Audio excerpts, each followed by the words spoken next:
दोस्तों आज मैं बात करने जा रहा हूँ एक ऐसे शख्स की जो रेसिंग ट्रैक पर चीते की रफ्तार से दौड़ता है और जिसकी रफ्तार का अंदाज़ा सिर्फ हाई डेफिनेशन कैमरे पर ही लगाई जा सकती है। जी हाँ दोस्तों, मैं बात कर रहा हूँ दुनिया के सबसे तेज़ इंसान हुसैन बोल्ट की, जिन्होंने सिर्फ 3 ओलंपिक्स में 8 गोल्ड मेडल अपने नाम किए हैं। और इतना ही नहीं, 2008 से लेकर अभी तक के सभी ओलंपिक्स के 100 मीटर और 200 मीटर की रेस में जीतकर वे वर्ल्ड रिकॉर्ड बना चुके हैं। लेकिन आपको जानकर हैरानी होगी कि आज के समय में दुनिया के सबसे तेज़ इंसान का जन्म बेहद ही गरीब परिवार में हुआ। उनके गांव में ना तो बिजली थी, ना ही घर घर पीने का पानी था। लेकिन इन सभी परेशानियों का बखूबी सामना करते हुए बोल्ट ने दिखा दिया कि अगर इंसान के अंदर दिल से कुछ कर जाने की इच्छा हो ना, तो दुनिया में कुछ भी असंभव नहीं हो सकता। तो चलिए दोस्तों, बिना आपका समय ख़राब किए हम बोल्ट की प्रेरणादायक जीवन को शुरू से जानते हैं। सेंट लियो हुसैन बोल्ट का जन्म 21 अगस्त 1986 को जमाइका के एक छोटे से गांव शेरवुड कंटेंट में हुआ था। दोस्तों मैं आप सबको बता दूं कि जमाइका वेस्ट इंडीज का एक बहुत ही प्रसिद्ध द्वीप है और मौजूदा समय के तूफ़ानी बल्लेबाज क्रिस गेल का जन्म भी इसी द्वीप पर हुआ था। जमाइका की राजधानी किंगस्टन से बोल्ट के गांव शेरवुड कंटेंट की दूरी तय करने में करीब 3.5 घंटे का वक्त लगता है। और उनके इस गांव में ना तो सड़कों पर लाइट्स हैं और ना ही हर घर में पानी की सुविधा। लेकिन उनके परिवार वालों का मानना है कि उन्हें इस तरह की ज़िंदगी से कोई शिकवा नहीं है। बोल्ट के पिता का नाम वेलेस्ली और उनकी मां का नाम जेनिफर है, जो साथ मिलकर गांव में ही एक किराने की दुकान चलाकर अपना और अपने बच्चों के आर्थिक ज़रूरतों को पूरा करते थे।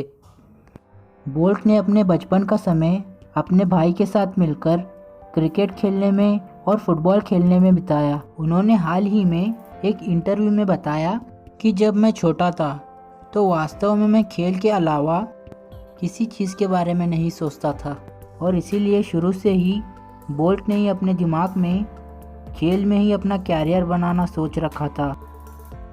बोल्ट ने अपनी छोटी उम्र में ही अपने गांव के एक सरकारी स्कूल में अपनी पढ़ाई की और यहीं पर पहली बार उन्होंने रेस कंपटीशन में पार्टिसिपेट किया और सबसे तेज़ रनर बने। लेकिन 12 साल की उम्र तक बोल्ट ने यह तो सोच लिया था कि उन्हें खेल में अपना कैरियर बनाना है, लेकिन किस खेल में यह डिसाइड नहीं कर पा रहे थे, क्योंकि उन्हें फुटबॉल और क्रिकेट का भी बहुत शौक था। लेकिन बहुत जल्द ही बोल्ट का ये कन्फ्यूज़न भी दूर हो गया जब उनके क्रिकेट कोच ने पिच पर उनके दौड़ने की स्पीड देखी और उन्होंने बोल्ट को सलाह दी कि वो स्प्रिंटिंग में कोशिश करें। फिर क्या था, बोल्ट ने अपने कोच की बात मानी और मैकेनियल से स्प्रिंटिंग की ट्रेनिंग लेने लगे और फिर पहली बार लगभग 15 साल की उम्र में कैरिबियन लिस्बन कंपटीशन में जमाइका की तरफ से खेलते हुए 2001 में 400 मीटर और 200 मीटर की दौड़ में रजत पदक जीता और फिर 2002 में वर्ल्ड चैंपियनशिप दौड़ में एक गोल्ड के साथ 3 पदक जीते। लेकिन उसी बीच उन्हें जीवन के कठिन समय से भी गुजरना पड़ा, जब मई 2014 में घुटनों की नस की चोट की वजह से बोल्ट को ओलंपिक में हार का सामना करना पड़ा और वो कोई भी पदक जीतने में सफल नहीं हो पाए। लेकिन उसके बाद भी उन्होंने हार नहीं मानी और जी जान से अगले ओलंपिक की तैयारी में लग गए। और फिर क्या था, 2008 के समर ओलंपिक में 100 मीटर, 200 मीटर और साथियों के साथ मिलकर 400 मीटर की दौड़ में 3 गोल्ड एक ही ओलंपिक में जीतकर वर्ल्ड रिकॉर्ड बना दिया। इसके अलावा 2008 से लेकर अभी तक के सभी ओलंपिक के 100 मीटर और 200 मीटर की रेस में जीतकर वे वर्ल्ड रिकॉर्ड भी बना चुके हैं। लेकिन दोस्तों बता दूं कि अभी जल्द ही बोल्ट के मेडल की सूची में से एक गोल्ड कम हो गया है, क्योंकि 2008 के ओलंपिक में 400 मीटर की दौड़ में उनके साथी नेस्टा काटा का डोपिंग टेस्ट पॉजिटिव पाया गया। बोल्ट का कहना है कि अगर आज वो एक रनर नहीं होते तो एक तेज़ गेंदबाज होते, क्योंकि बचपन में उनकी गेंदबाजी बहुत ही अच्छी थी और वे शुरू से पाकिस्तान के यूनिस की गेंदबाजी के प्रशंसक थे। दोस्तों, हुसैन बोल्ट का जीवन हमें ये सीख देता है कि परेशानियां कैसी भी हों, अगर आप एक लक्ष्य निर्धारित कर उस लक्ष्य के लिए अपना 100% देते हैं तो आपको सफलता ज़रूर मिलेगी।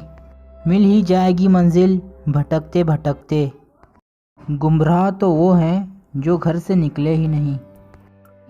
आपका बहुमूल्य समय देने के लिए बहुत बहुत धन्यवाद।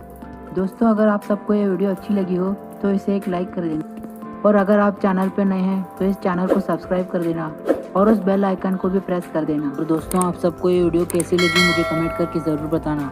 तो चलिए मिलते हैं नेक्स्ट वीडियो में।